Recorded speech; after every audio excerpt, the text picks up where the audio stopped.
My name is Pontius Pilate. I was the Roman governor when Jesus was crucified.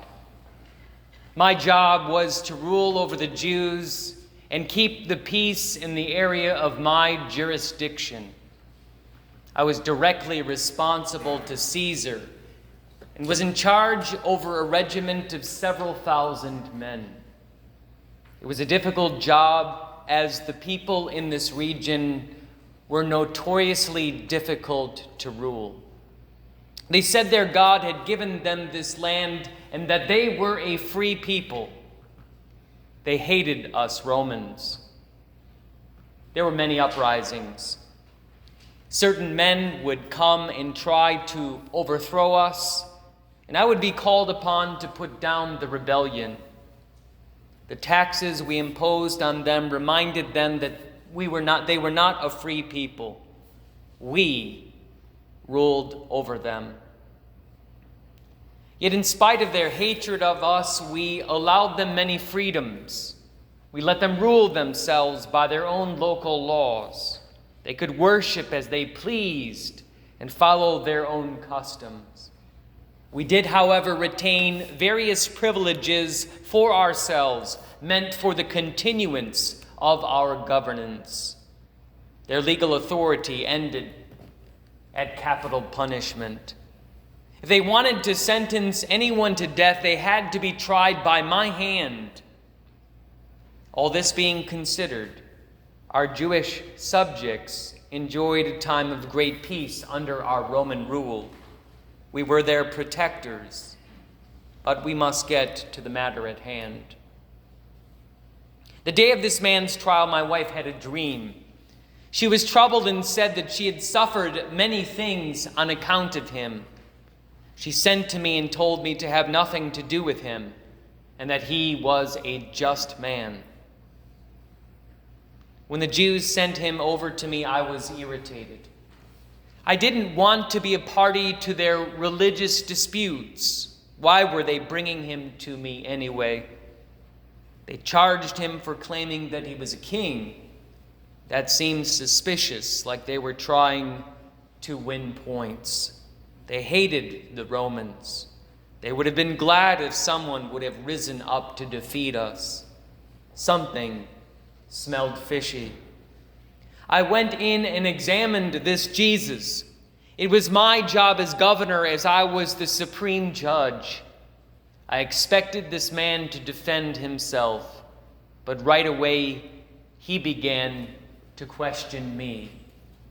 Who was this man? Do you want to know, Pilate? Are you interested yourself, or are you asking only because they want to know? He said. I didn't want to be bothered with all of this. What did I care who this Jew was? I was irritated more than anything and began to yell, "Am I a Jew? Your own nation has delivered you to me. What have you done?" The charge they brought against this man was serious. If it were true, then he would be guilty of treason. Treason was a capital offense. Anyone who set themselves up against Caesar would be punished with death. And so I asked him, "Are you a king then?" He defended himself clearly. He knew what the Jews were after, and yet he didn't seem scared or nervous. He told me that he was a king. There I got him, I thought.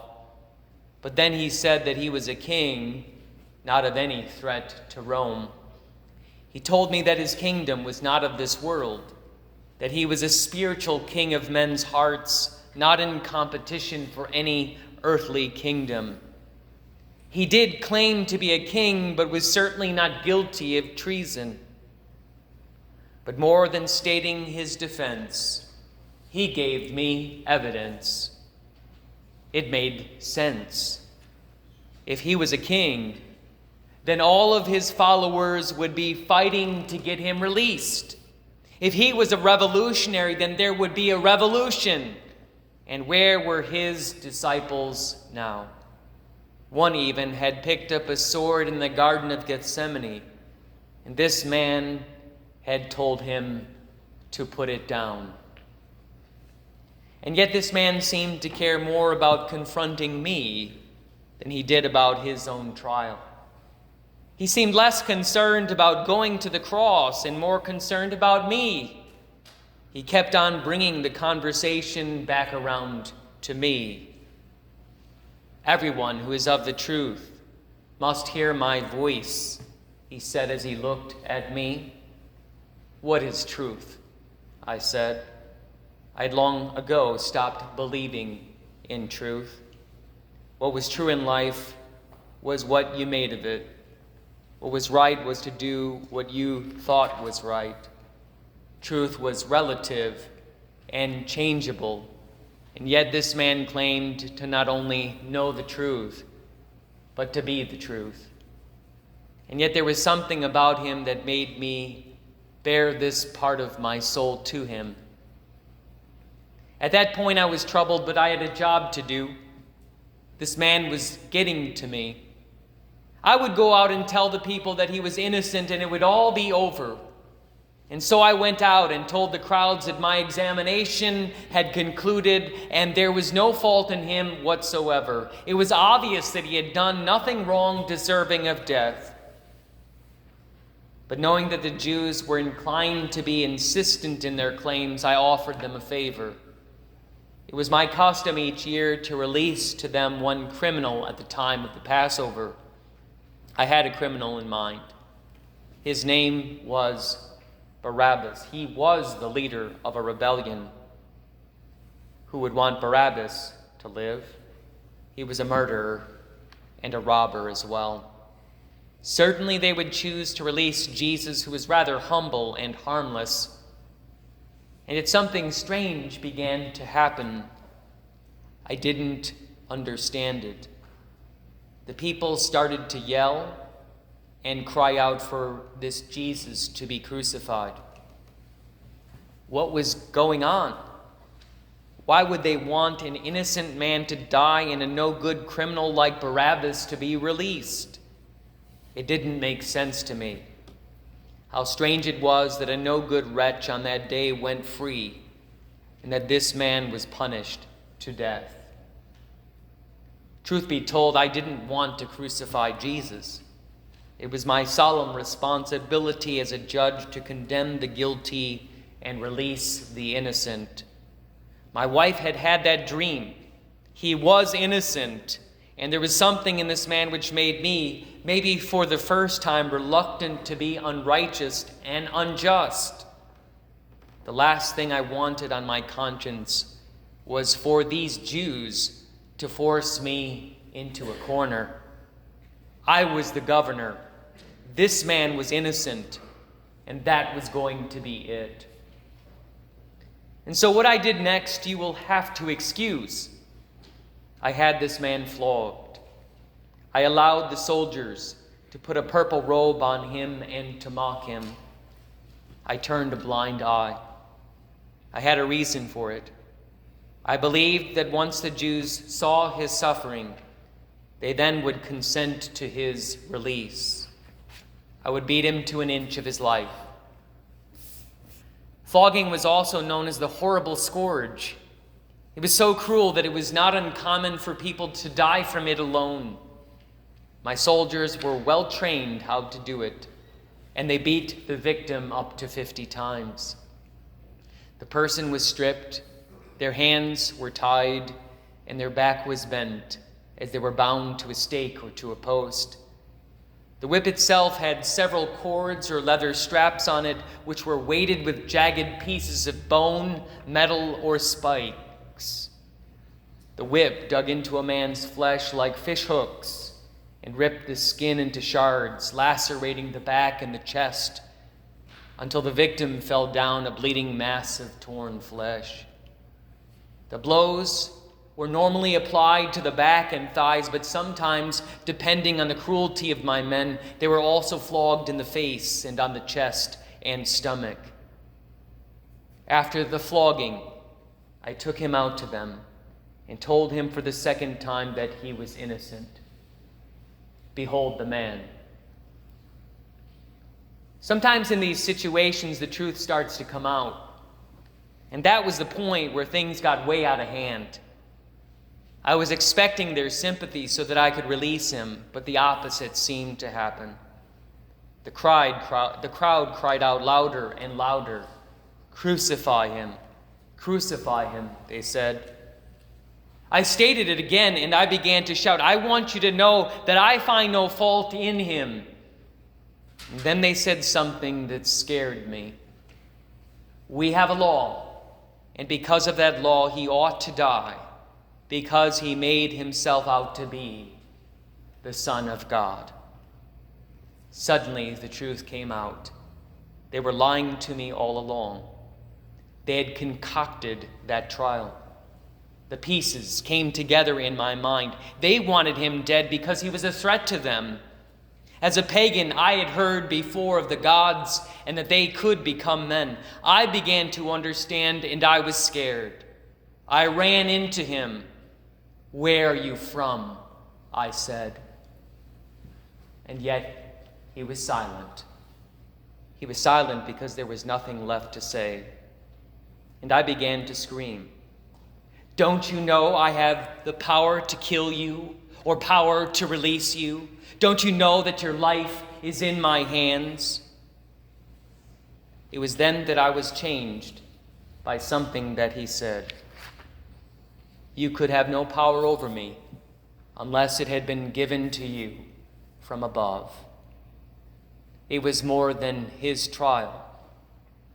I was on trial. I felt the more keenly aware of my former cynicism and disbelief of all that was higher, and the more earnestly I tried to release him. But then the Jews played the trump card, for they knew my weakness. You see, when I first came to be their governor, I planned to rule them with an iron fist.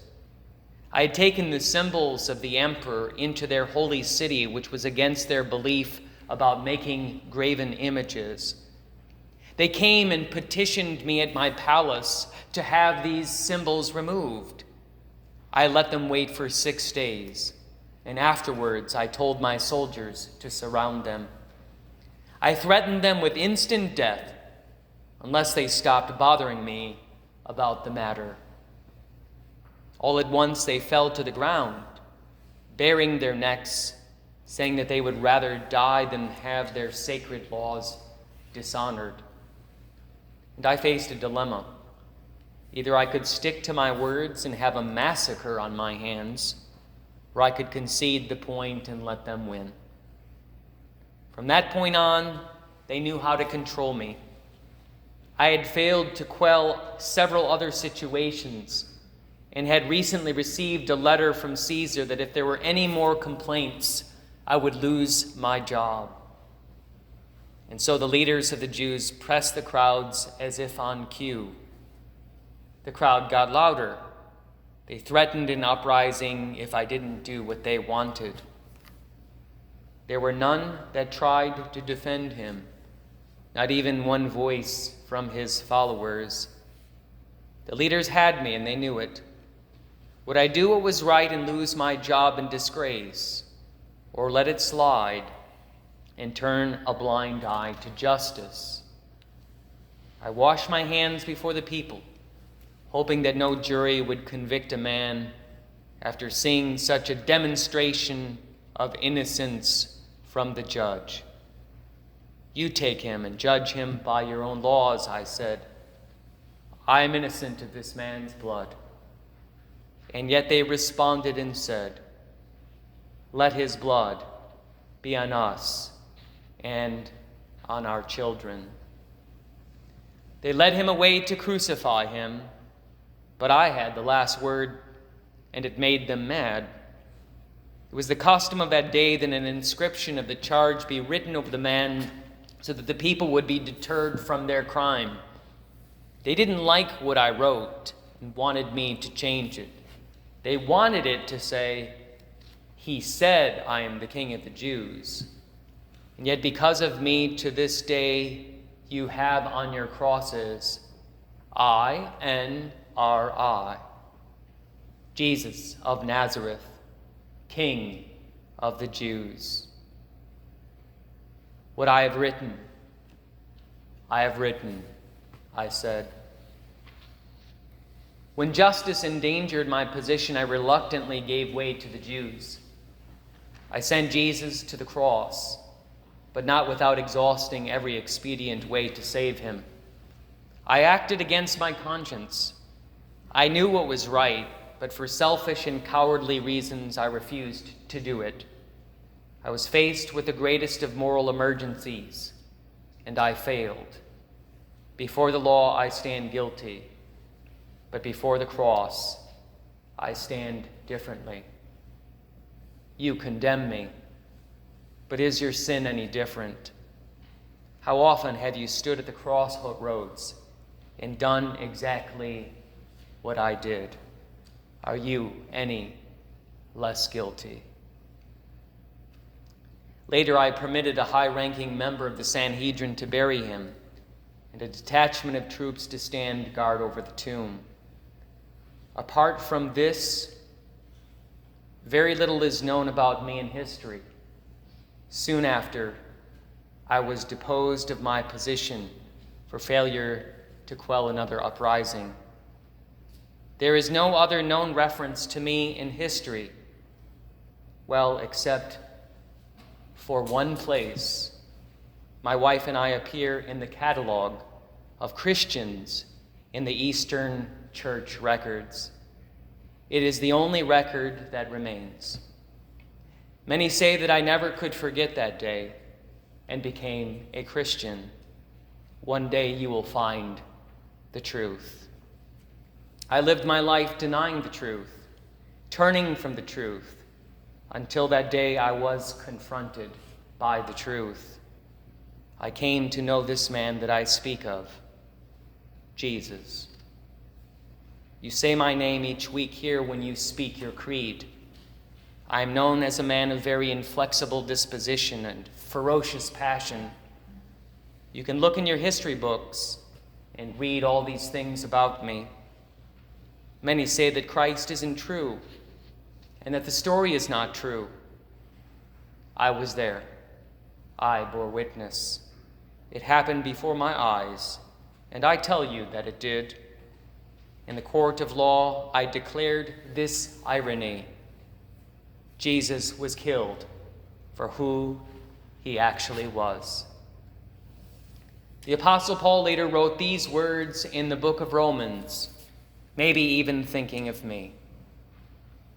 For when we were still without strength, in due time Christ died for the ungodly. For scarcely for a righteous man will one die, yet perhaps for a good man someone would even dare to die. But God demonstrates his own love toward us, in that while we were still sinners, Christ died for us. My name is Pontius Pilate, and I pray that this day might change your life as it did my own.